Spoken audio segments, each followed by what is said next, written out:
पर ज़ाफ़रान अली ज़ई का जिक्र करना चाहता हूँ, जो इस सारे प्रोग्राम को और सब मुख्तलिफ ख्याल लोगों को इकट्ठा कर एक स्टेज पर इकट्ठा कर सका। वो इंतहाई अच्छा वर्कर था, बहुत अच्छा काम करने वाला है, और उसने सबको इकट्ठा किया। इसमें जो सबसे अच्छी बात थी वो ये थी कि तमाम मकतबा फ़िक्र के लोग, उसमें किसी जमात की कोई पाबंदी नहीं थी, तमाम इसमें शामिल थे, और उनका मतमा नज़र था कि कुछ ऐसा काम कर लिया जाए, एक तो हम इकट्ठे हों और एक शहर को उसका दिफाई निज़ाम खुद किया जाए, ऐसा सिस्टम बनाया जाए कि हमारे शहर की हिफाजत की जा सके। उस पर कागजी तौर पर तो बहुत काम हुआ है। मुझे उन्होंने इसका सदर बनाया तो 3 महीने के लिए था, लेकिन असबर रवायत जैसे फिर कोई हटता नहीं है, हालांकि मैं तो कई दफ़ा कोशिश भी कर चुका था। उसके बाद ये ऐसे ही चलता रहा है और मुझे अभी तक उन्होंने सदर बनाया हुआ है। लेकिन इसमें हमारी जो कामयाबी थी वो इस हद तक रही है कि हमने डेटा कलेक्ट किया, हमने सारे शहर का, सारी दुकानों का डेटा कलेक्ट कर लिया है। अब इसको करना था, करने में हमें कोई ना कोई ऐसे मसाइल आते रहे जिसमें अभी तक इसको पाया तकमील तक नहीं पहुँचा सके। लेकिन मैं आपको एक बात बताऊँ, इसका जो सबसे बड़ा फ़ायदा ये हुआ कि हम लोगों को एक फोरम पर इकट्ठा होना कोई मुश्किल न रहा। हम लोग इकट्ठे बैठ के एक दूसरे की जमात पर बरबला तनकीद करते थे, और हम एक दूसरे की बात को माइंड नहीं करते थे, बल्कि उसका खुश होकर जवाब देते थे, और जहाँ जवाब नहीं बनता था तो चुप हो जाते थे। अपनी जमाती मजबूरियाँ अपने साथ हमने रखी, हम अपनी जमातों के साथ लायल थे, लेकिन हमने अपनी जमाती कमज़ोरियों को ये नहीं समझा कि ये कोई दीन की कमज़ोरियाँ हैं। दूसरी बात जो इसमें ये फ़ायदा हुआ, मैं इसकी थोड़ा हवाला देना चाहता हूँ। हमारे यहाँ तहरीक तहफ़्ज़ुज़ नामूस रसालत के सिलसिले में एक रैली निकाली गई, जिसमें तमाम मकतबा फ़िक्र के उलमा और सियासतदान सारे इकट्ठे हुए, और एक स्टेज पर, इसी तहरीक की स्टेज नहीं थी लेकिन इस तहरीक की तरबियत की स्टेज ज़रूर थी। हमारे जहन में उसको था कि हम इनको कैसे इकट्ठा कर सकते हैं, और उसमें मुझे कन्वीनर भी बनाया गया। लेकिन उसमें प्रोफेसर मसूद साहब और दूसरे दोस्त, और उसमें जो तारिक हैं मिनहाज कुरान वाले दोस्त, और बहुत सारे, मैं समझता हूँ तमाम मकतबा फ़िक्र के दोस्तों ने इकट्ठे होकर, इतने जमात इस्लामी के लोग, मौलाना अबू बकर साहब, बहुत सारे, मैं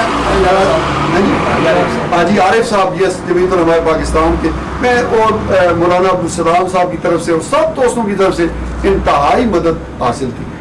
और उसमें यह हुआ कि हमने, हालांकि हमारी बसात नहीं थी, लेकिन हमने उनको एक एक चिट लिख कर दी कि जनाब ये आप 3-3 मिनट के प्रोग्राम में ये बात करेंगे और इख्तिलाफी बातों से परहेज करेंगे। और वो इतना कामयाब तहरीक हुई तो हजूर के सदके, हजूर के नाम पर हुई, उसमें बड़ा ही लेकिन डिसिप्लिन थी, और वो डिसिप्लिन जो बना उसका हमें बड़ा फ़ायदा हुआ।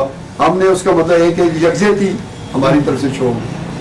अब उसी यकजहती को आप देखें, आगे एक सिलसिला ये चला है कि अचानक एक दिन ये बात तो आ चुकी है कि नसीम खान साबिक नाज़िम साहब ने हमें कहा कि जी 25 तारीख को सेशन जज के पास तारीख है, और ये कुछ आप सब लोगों ने शेयर यूँ हमें, हम वहाँ गए।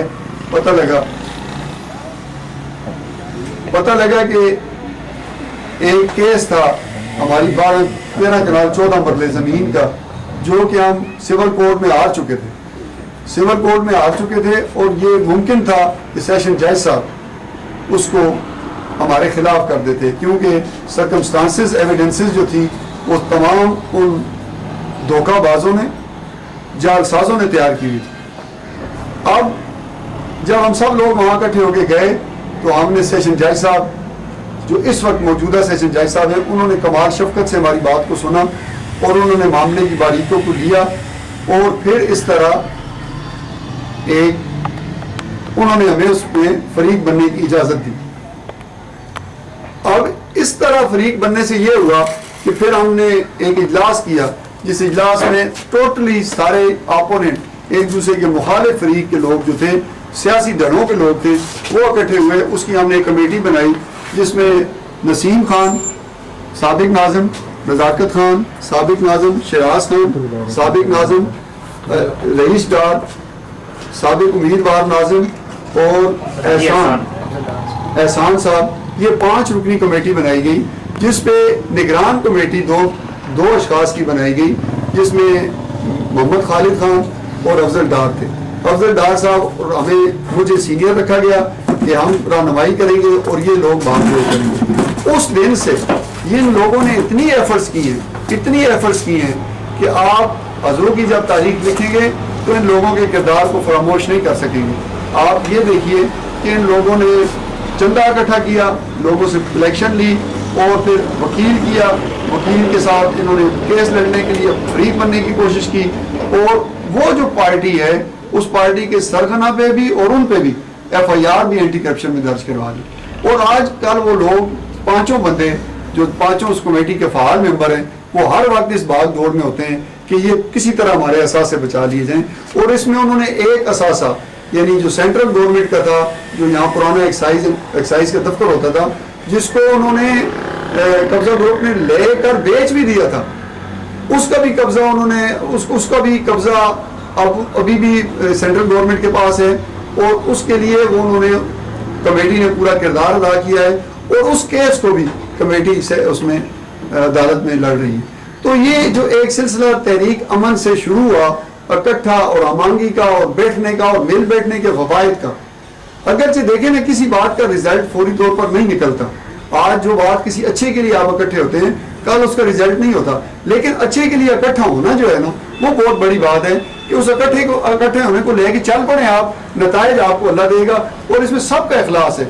और इस इखलास में मैं आपको एक बात और बताऊं, इस तहरीक जो अभी माफिज कमेटी है इसका जितना भरपूर साथ मीडिया ने दिया है, देखिए अब ये लाजमो मलजूम हो गया है कि हर नए काम के साथ आप लोग शरीक हो जाएंगे। जब आप लोग शरीक हो जाएंगे तो अल्लाह उसमें और बरकत डाल देगा।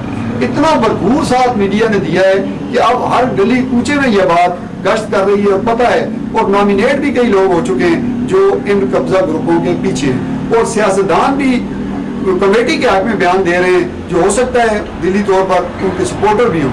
लेकिन तमाम लोग, चूंकि हजरों के मफाद की बात है, तमाम हजरों इस मसले में इकट्ठी है और एक बहुत बड़ी रैली का एहतमाम किया गया था। लेकिन उसमें ये हुआ कि बारिश हुई, बहुत बुरी तरह बारिश थी, बुध के दिन की बात नहीं, गुज़श्ता बुध जो गुजरा है, तो उसके बाद वो नहीं हो सकी।